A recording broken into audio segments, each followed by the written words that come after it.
listening to The Real with Rachel D on Atlanta's inspirational talk radio, Love 860.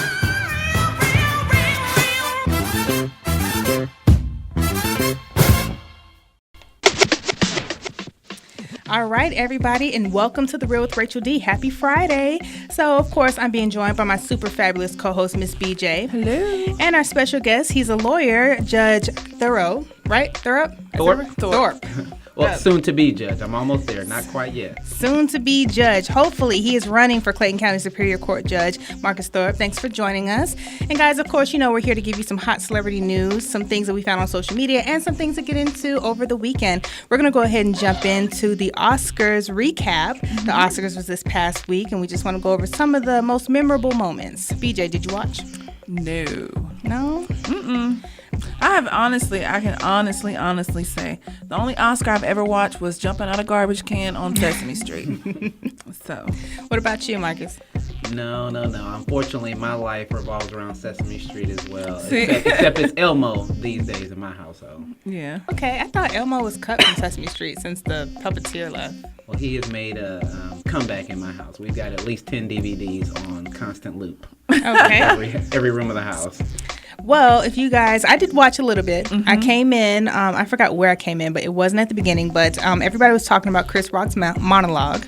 Yeah, he talked about Will and Jaden Smith, mm-hmm. and everybody being offended, and he had some pretty tough jokes. I mean, I liked it. Yeah, but didn't he compare Will and Jada to Rihanna's panties or something? Yeah, saying something Will and Jada are like Rihanna's panties. You're not invited. Get over it or something. Yeah, something like that. It was odd, but it was funny. But also he mentioned how, the Oscars has been around for 80-something years, mm-hmm. and now we start protesting it, and you can guarantee we have not been nominated in 70-something years. I think it was good. It was really good. It touched on a lot of issues. One thing I appreciate, it did not dance around the whole, Oscar so white issues. Yeah. And he did mention, that and the lack of diversity and mm-hmm. everything. He made his little jokes, and I thought it was a really good one. Yeah. So another situation that happened at the Oscars, this was so awkward, y'all. If you didn't see it on social media, so Chris Rock had brought out Stacey Dash. Yeah. And he basically, it was a joke. He was naming Stacey Dash as the Oscars Director of Minority Outreach. Yeah. And so she came out and she's like, I want to help my people. Happy, Black History Month. And it was so awkward. Did you see the people? I have been reading up on people, the faces in the audience. Mm. It was kind of like when you were at church and the first lady's wig fell off, you're like, yeah, I mean, it was really awkward. Did you see that? I did. I caught that one the same night, a few nights later after I was checking out Chris Rock too. It was pretty funny. It was funny, in an awkward funny. Maybe my sense of humor is a little different because I actually thought it was pretty funny to say the least. But hey, it's TV. It's there mm-hmm. to entertain. Well, another big thing that hit the Oscars was Lady Gaga. Mm-hmm. She was introduced by our Vice President, Joe Biden. Yeah. And, of course, the whole message was around, sexual violence. Mm-hmm. Absolutely. So she did a powerful, powerful song. Yeah. What was it? Till It Happens to You. Yes. And invited on stage a lot of sexual abuse victims. Really? Yes. Oh, that's nice. I didn't know that she was an advocate, but she's really stepped her game up lately. Yeah. She did a great job at singing at the Super Bowl, and she did a tribute to David Bowie. Yeah. And now she's doing this powerful song. Good going, Miss Gaga. Absolutely. Get it, girl. So I'm going to actually take that and kind of segue into a celebrity that's been really going through it in the media. The singer Kesha. Mm-hmm. Remember the song TikTok? Mm-hmm. Don't Stop. Yes, I really like that song. So she has been in the media a lot because she has accused Dr. Luke of sexual abuse and rape, mm-hmm. I believe. And but people are questioning whether or not she is lying. Yeah. I saw that she originally said that he threatened her to not come out with it. And a lot of people are against her. And I even saw one tabloid called him the Bill Cosby of, the record industry. And I'm like, what does that got to do with anything? He doesn't even wear sweaters. I mean, but I'm just saying, but it's just so odd. But then if anyone saw that the footage of her in court, she was very upset, talking about this to people. Yes, absolutely. Do you know anything about that? Yeah, I caught that one as well. That's a tough one, That's a real sensitive issue, to say the least. So, to question her. I mean, obviously, people are going to question whether she's being truthful or not. But, unless there is evidence to say otherwise, I think you tend to give, or at least I tend to give the benefit of the doubt, because that's a tough one for people to come out and put themselves out in the public, about something so personal happening to them. Yeah. So since she had recorded a deposition saying that he's never did anything like that and had said this under oath, from a legal standpoint, like, where did she lie? Well, I mean, that's the issue. That puts her in a real sort of a pickle, I guess, if you will, because, I mean, she's under oath now. She's told her story. So, at this point, I guess it really isn't a lie until we see otherwise, until somebody, I guess, quote unquote, impeaches her with maybe some other statement she's made or some other evidence to refute what she gave in the testimony she gave in the deposition. And it's very difficult. I mean, I don't know. I think this whole thing, I'm not really sure what to believe at this point. It's like a lot of times they're going to always say, well, she was too scared to say this and say that. But then it's difficult when you're listening to your own words. Say that it didn't happen. And she's getting a lot of support from the fellow celebrities. Yeah. Like Adele. And, of course, Lady Gaga. You know how amazing it would be if Adele called you? Just, hello? Oh, Adele, it's me. So I'm just saying, that would be so fun. I'm sorry. I didn't realize I was sitting here. So I'm sitting here with two people who love Adele as well. Yeah. I only say that because every night I spend at least a good hour searching the internet for tickets for the end of the year. I had some actually that I lost the day they got released in Atlanta for the Atlanta show. So that was my wife's year ahead birthday present. So every night I'm searching, trying to get some more. Those tickets. Oh wow! I won't tell you how much they're going for. That's nice. Though. That's a nice present you have going on. It really is. All right, so we're gonna move it along to one of our. Well, he was one of my favorite comedians. He kind of still is. Cat Williams. Oh yeah. He is spiraling down, isn't it? So he got arrested earlier this week in Georgia, actually. Yeah. And he got arrested, on battery after assaulting a store employee? Yeah, they were actually like at a pool store, like where you go get flippers and stuff. So apparently, I guess he got into it with a store member, and he threw some goggles at him, and then some punches were thrown, and he was in the store with two women. And the next thing you know, he went on outside and laid on the ground and had his arms behind him. He was ready. So, and I don't get that. I mean, he just got out of all this issue. Now he out on what, $5,000 bond. Pimp down. Yeah, and I don't know if I actually read something today. It actually might get worse, too, for him. Apparently, they're alleging he may have pointed a weapon at 4 or 5 women out somewhere in the vicinity of the store. I don't know if it was inside or outside the store. Why? He's on something. I mean, why? I mean, his hair already slicked back. So, I mean, is he what perm do you use? Tell me right now. So, I'm just saying, he's so funny, but then at the same time, he's very troubled. He is. And to add even more to that, he has called out Kevin Hart. I saw that. He believes that Kevin Hart... You didn't see this or hear about this? No, I didn't. Now, well, I think Cat Williams have beef. Like they say, if we both don't have beef, then you got beef. I don't think Kevin Hart's studying Cat Williams. But Cat Williams came out and basically he mentioned... He felt like Kevin Hart is a puppet, like white people puppet. And that's why he's always the host of something, or he's always the go-to black comedy guy now. And so he decided, he's like, yo, let's have a comedy battle. Yes. Whoever wins gets $5 million. And he said this on in the airport strip with a Lambo behind him and a jet. He was all in there. You can put a basketball court player on the stage. You can put a boxing ring on the stage. I mean, he was really like mad. Yes. But I'm like, where did this come from? And does he have that money? Doesn't he need it for legal fees? Exactly. There you go. So I just think it comes from, he is jealous of Kevin Hart's success. Yeah. Kevin Hart has been in the business for a while. Y'all remember Soul Plane? Yes. Everybody hated that movie. I actually liked that movie. It was movie. funny. It was at Dollar Tree. But I mean, it was good. I appreciated the discount, but I thought it was good. It's he's been grinding, and these past couple years, it's just his year. I mean, his years. It was Cat Williams years ago when he came out. What was it? With Friday. Yes, Friday and the that Pimpin'. was like 10 years. Too good. Yeah, Well, he's still holding on to that. Yes. Pimping. But, he had his time. And I think, when people aren't in their right minds or when they're on stuff, then they start lashing out. Mm-hmm. And so instead of, I would say, making closer friends with Kevin Hart and seeing what Kevin Hart can do for me, Kevin Hart has a show, Real Husbands of Hollywood. I think Nick Cannon's out, Robin Thicke is out. It's like, put me on as a cast member. But instead of thinking that way, he's challenging this man, which I personally believe in a stand-up roasting competition, I think Cat Williams would win because he's very quick on his feet with the insults. I think Kevin Hart's good at the storytelling, but still, I would not risk the $5 million you probably do not have to somebody who has like 3 or 4 movies coming out every year. And if they do it, please, Kevin Hart, don't accept any checks from Cat Williams. I'm just saying. Absolutely. So our last bit of news is actually a reality show related in Atlanta. Love and Hip Hop Atlanta stars Mimi Faust and Stevie J actually escaped a club shooting this past week. Yeah. Yes. It was, they were in Charlotte. They were. At some kind of club empire. Now, it's very kind of funny how it started, but there was some beef that happened in the club. Somebody pulled out an AK from where, I don't know how you get an AK in the club. Next thing you know, shots are ringing out. They escaped, but when they're leaving, they actually got followed and shot at. What? And then where's Jocelyn?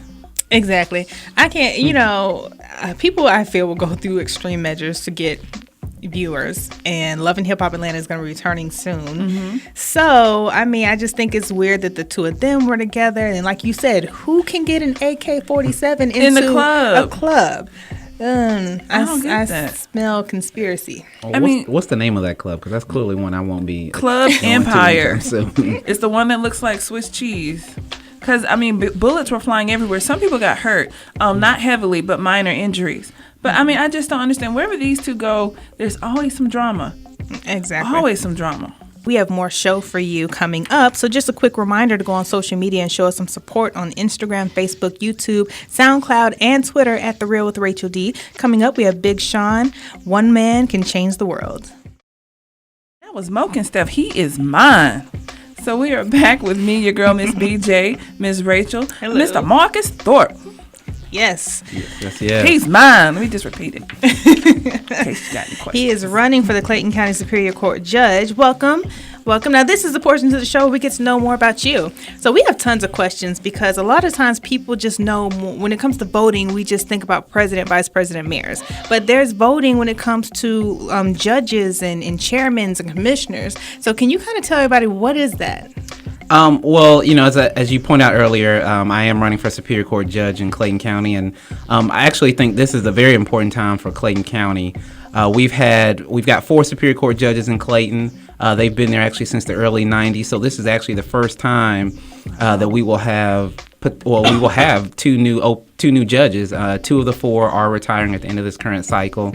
So it's extremely important, and I think as important as a president. These are the kind of people that you come before to face criminal charges, as well as Superior Court judges deal with, primarily issues of family law. So divorce, child custody, child support. So all those things that really touch on the family life and what goes on in a person's home. So, what your judge does and who your judge will be is extremely important, I think. I agree.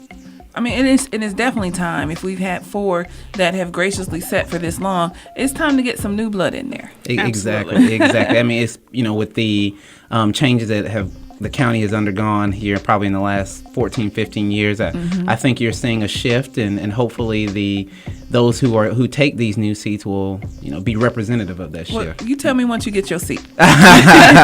From your lips to God's ears. Okay. Yes, because I don't know if you guys heard at the very beginning of the show, I had introduced him as Judge Marcus Thorpe. And I said it just rolls off the tongue. So that might just be what it's supposed to do. Right. I'm known for having good luck. So I've got my fingers crossed. Make sure to give me a shout out when it happens because I know it will. I definitely will. Well, you all are invited to the party. We've actually started finding a place for it, hopefully after May 24th. So I will make sure you all get personal invitations. Yes. And you guys, it's May 24th. Remember it. Yes. So can you tell everybody, because there's different, we've had other judges and lawyers on the show, and there's different type of judges, like magistrate court. Can you kind of explain the difference between those? Yeah, of course. So in each county, since this is what we're talking about specifically, you've got various levels. I think the more important ones or more salient to us are probably the magistrate court, state court, and superior court. The biggest difference being, the types of cases they hear and the severity of them. When you start, I guess, at magistrate court, you more or less deal with your smaller civil cases, those that are usually you're unrepresented. Two individuals have an argument maybe about who owes who a smaller amount of money, landlord-tenant issues, things of that nature. They do deal with some criminal cases, but not the case itself, not the trial, just a portion of it. Whereas state court, then you've got your misdemeanor cases, and they are more or less deal with all your civil cases there, your personal injury actions, medical malpractice.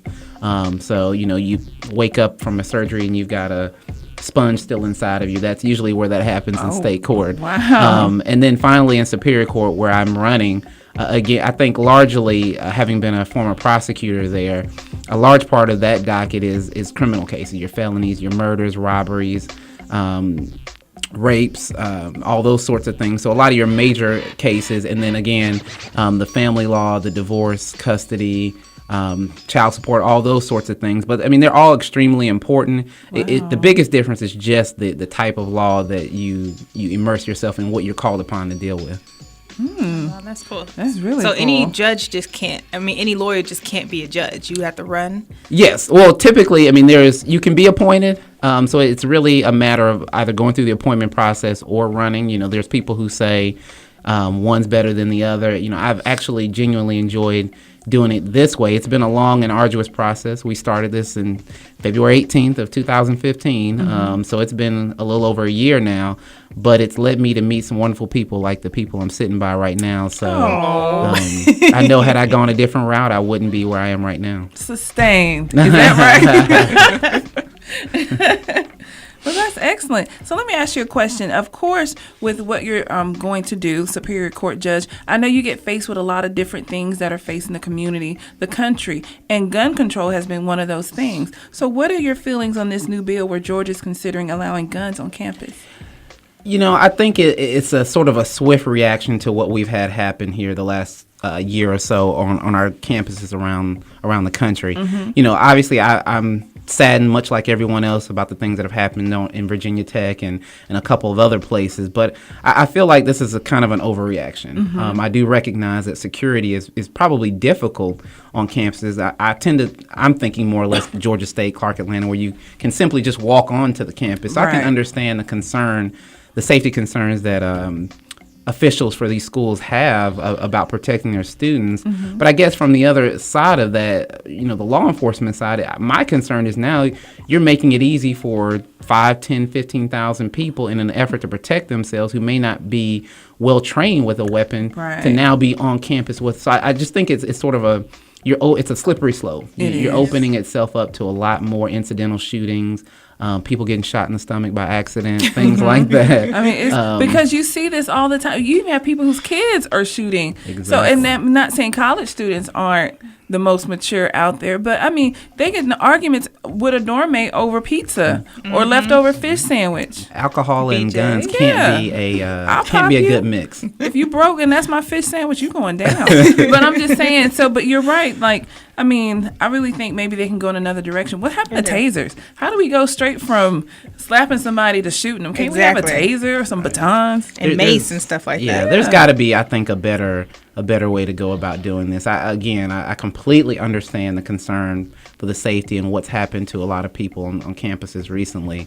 But it seems like we're really overreacting. And, I haven't read the bill for some time, but I guess my next question would be, too, are we limiting the types of guns? I mean, I don't, is the next person going to have an AK?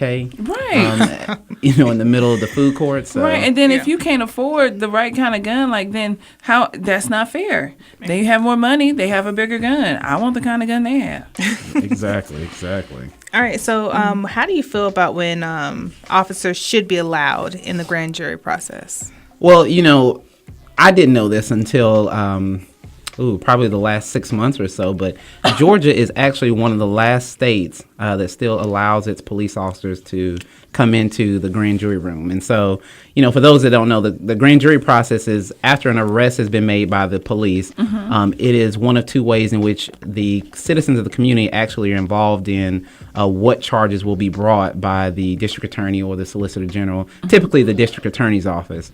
But as we were talking about earlier, the state of Georgia is one of the few states that still allows during that process with the citizens considering what charges to bring, the police officer to come in and give his side of the story. I tend to believe, having seen it, it's a little unfair. It definitely gives them an advantage. I understand the theory behind it. These are people who put their lives on the line day in and day out, and I respect a lot of them. I actually have a lot of great friends who are officers.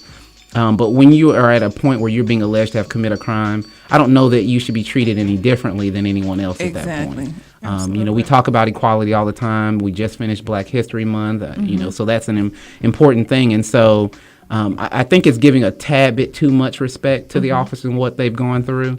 To simply allow them to come in to sort of shape that story so early on. Right. Yeah. And then now they've gotten their story out there, and whether the community chooses to prosecute them or not at that point, as a defense attorney, I would be thinking, hey, we've already sort of set the stage for how we're going to defend this case. So I do think it gives them kind of an unfair advantage, and especially with a lot of the shootings we've had lately.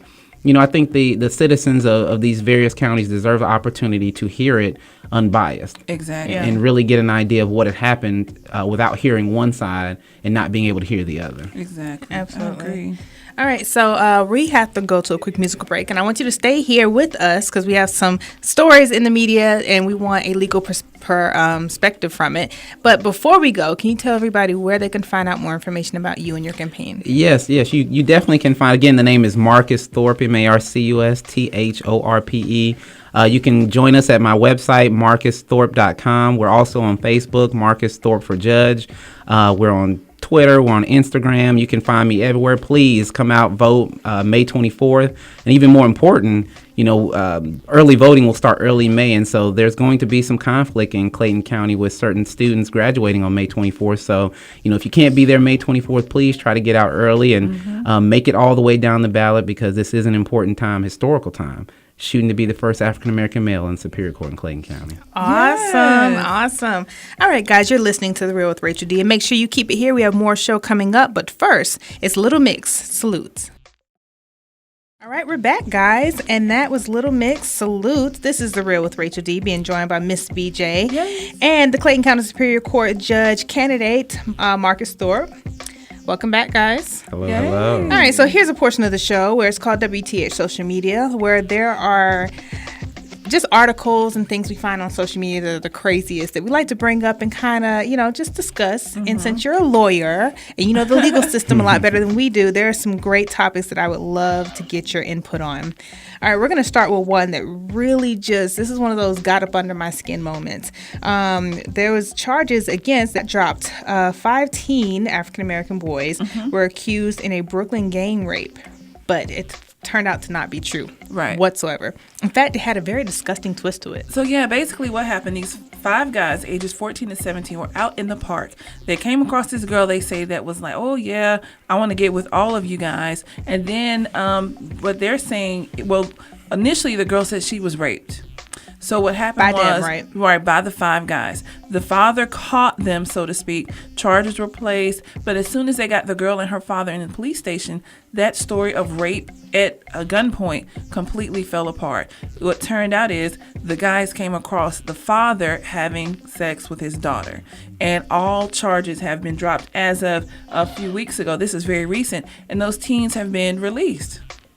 So, and what happens is they were the brief time they were in the media, they were just dragged completely through it. And it's interesting because they released these kids' pictures to the media, put all this stuff, names, locations where they live, and now that it's done and over with, they kind of swept that apology right under the rug.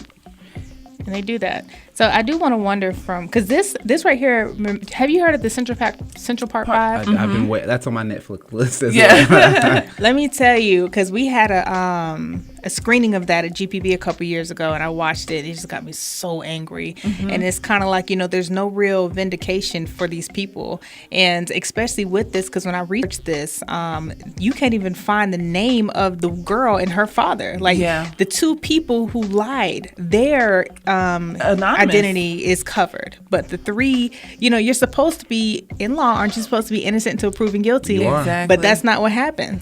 No, unfortunately, even from a prosecutor for the last 6 years, we don't live in a society, truth be told. I mean, that's what we're supposed to do. And that's the intent. Oftentimes, that's what happens. But I'd be lying if I said that it's 100% always that way. I think the law is set up with respect to this particular situation where, you're supposed to, as the alleged victim at that time, keep her from the media. And this, in my opinion, actually is one of the better examples of law enforcement at least doing their job. Unfortunately, a lot of times you see that these stories or tales aren't uncovered until it gets to the point where the person's usually in custody, been formally charged and accused for the case. So I actually, to some extent, applaud what the officers did. I hate that as much of it became media driven with their names and things like that being released, but I at least give them a hand to some extent to at least, exploring the stories that they were being told to find out the disgusting truth. Yeah. I mean, it's crazy. And like you mentioned, the Central Park 5, if you go back even further, the Scottsboro boys, it's the same story. It happened in the early, 30s, 40s, where these group of black kids were accused of raping a woman. So before they were guilty before anything, and they didn't even do it. So, I mean, like, this is always a touchy thing to bring out, but I do believe that race always plays a factor, because I think, if I'm not mistaken, even with the example you gave, BJ, with the Central Park 5 in this situation, the bad guys, the victims were always white and white women, and the people who've done this are black men. And they're always drugged through the mud, and then when it comes out that they didn't do it, then you don't hear anything. You hear nothing. nothing. And I really feel like if the shoe was on the other foot, if it was any other race of women or if it was any other race of guys, it would not turn out this way. Yeah. There's probably some truth to that, but I'll tell you, from the other end of that, having dealt with from different races, I think the topic itself is just hard. Yeah. When you got someone who comes to you from a law enforcement perspective who is making these allegations, it's difficult from a prosecutor, from an officer side, to just immediately question someone who's most often than not extremely emotional, usually has some sort of physical manifestation of some sort of altercation. So it is touchy because, despite what you see on Law and Order SVU, not every case has, some sort of physical evidence that you can go back and, a hair follicle that suddenly solves the crime, or, some evidence that points to a lot of it is ultimately a he said, she said. So again, like I said, this was a sort of a different story where they were able to get to the truth a lot earlier rather than get all the way through the process. But can they not charge anybody, even with the Central Park 5? Have you seen that movie? I have. I've seen or parts you probably of it. know about it, but there was DNA evidence, but they didn't want to submit it. And it's shouldn't that be a law, or shouldn't you get punished for not doing your job to the fullest effect to free these people? And there are, various charges. There are even actually charges for individuals who, are later determined to make up stories under oath. But that's always a difficult decision to turn around after an alleged victim has made a complaint and then it turns out to be false, to then now turn around and prosecute her. So, I mean, that's a sort of a case-by-case basis. But, to speak specifically to what you're talking about, there are, I can't say that I recall people pursuing that, very often, because usually, can you imagine, that's, some organization that's counted on to provide evidence, and now they didn't do their job, and so I'm sure they want to sweep that under the rug as quickly as possible. They should. It's crazy. So you know what? When it boils down to it, guys and gals, before you have sexual relations with anyone, get a written and signed affidavit, run over to the courthouse, get it notarized, get their thumbprint and put it on the form. Blood drop. Then from there, get a video recording that they agree and they were not harassed or coerced into signing this. Then at that moment, just have a witness during. Right. I'm just saying, anything to get you, because you never know. Exactly. Jeez. And then the father, it's like the father-daughter, like, ugh. See, and they need help. They do. And then the father went on the news and he was like, I hope those guys rot in jail. He didn't want to get caught and arrested. You or are vilified. like that. The act of what you're doing is so disgusting, but you are A-okay with letting 5 young men's lives be ruined because of that. Like, that's just crazy. That you need to get off the street. That needs to be up under the jail. And if he's having sex with his 18-year-old daughter now, he's been molesting that girl way before. I don't think that at 18 all of a sudden you find this incest attraction. No, he's been training your brain. There needs to be a lot more investigation into that situation, and that needs to be bring to the forefront. And those kids need to be vindicated. Like, I don't know, and I know we're part of the media, but we tend to like to give more attention. Like, we want to tear people down, but then when it's not them, what are we going to do? Like, exactly. I do believe with the whole thing with Bill Cosby, as cases are being dropped, you just don't hear about them as much as when a victim comes forth, and it's on every page of the news, and I don't think it's fair. No. But we're going to move along because BJ's doctor is back in the media. Yes. Dr. Malachi Love Robinson. He is the 18-year-old teen who posed as a doctor. We talked about this last week, and I'm glad you're here, Marcus, because we want to get like a legal perspective of how much trouble this teen is in. Did you hear about this story? I've heard bits and pieces on it about it on social media. I'm still trying to wrap my brain around this one. Because I've seen his photo, and I guess my curiosity was piqued because he looks young. Yes. He doesn't come across as someone who is 18 going on 40. Right, and if you even look closely at his lab coat and that stethoscope, it says like Tonka toys on the side. So I'm like, come on, it's not even real. This time, not only did he get arrested for portraying a doctor with a clinic, he got re-arrested again. This time because he was cashing checks that he stole during a house call to an 86-year-old patient of his. Wow. What? I think you're seeing a lot of people, law enforcement, that are embarrassed. Yeah. I think that's what's happening here. I think had it only happened once or twice, this would have been swept under the rug. But because he was doing this on and over and over, and no one caught it, you're starting to see people slowly. Law enforcement is focused too much on Beyonce's Super Bowl halftime and how offended that they are than they are doing their job. Because with this thing that happened and Brooklyn and the teen, slacking straight up. This guy, 18 years old, had a whole clinic. He was making house calls. What kind of doctor do you know shows up to your house on a bicycle with a basket with your medicine in it? It's ridiculous. Yeah, I think he's got a lot more coming than what we're seeing. Right. Because I'd be curious to find out if, these house calls he was making, what sort of things were going on in the homes. What does he know? And my thing is, if you're an adult, and those were mostly his patients, adults, you've been to a doctor, you kind of know the routine. Yeah. So you should have known something was off. Absolutely. The craziness. All right, guys, you're listening to The Real with Rachel D. And make sure you guys stick here because we have Miss BJ's hashtag of the week coming up. But before is Jennifer Lopez, Booty. All right, guys, welcome back to The Real with Rachel D with Miss BJ and Marcus Thorpe. That was Jennifer Lopez, Booty. And isn't Iggy Azalea on that? Yeah, I think so. Is she? Yeah. Really? You remember who that is? Yeah, Iggy. That's the car wash. No, what's the? No, don't bag grocery. I can't remember. Yeah, don't strain your brain. That's Erica's homegirl. No, Erica does not even like Erica her. Badu.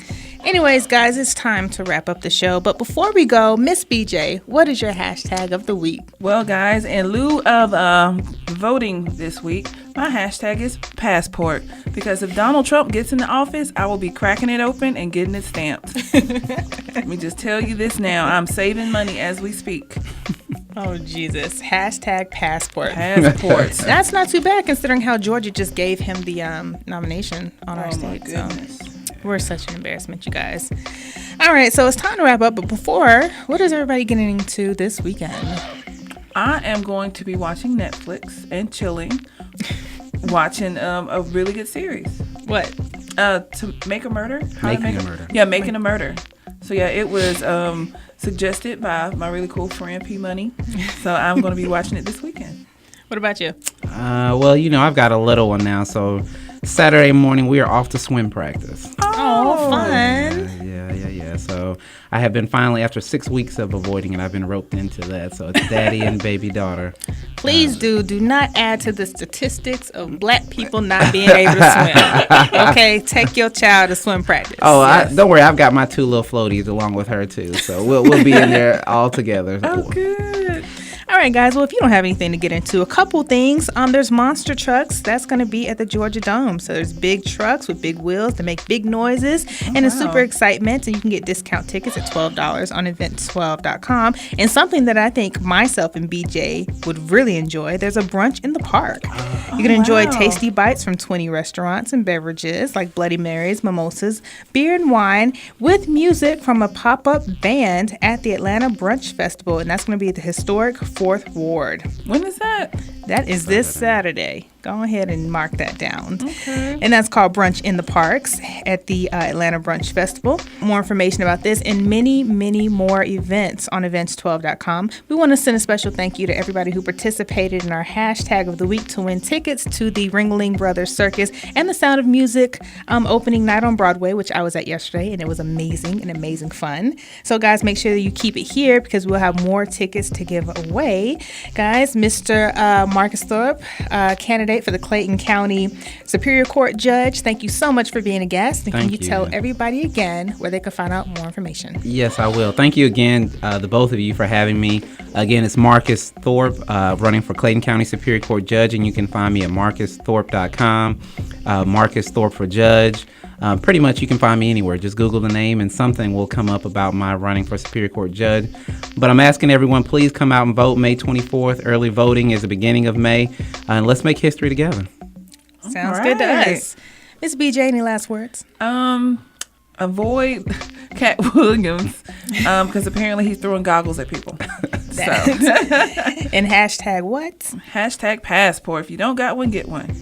Absolutely. Well, thank you guys again for listening to The Real with Rachel D. Just another quick reminder to go on social media to show us some support on Instagram, Facebook, YouTube, SoundCloud, and Twitter at The Real with Rachel D. We will check you guys next week. We're going to leave you with Tori Kelly. Should have been us.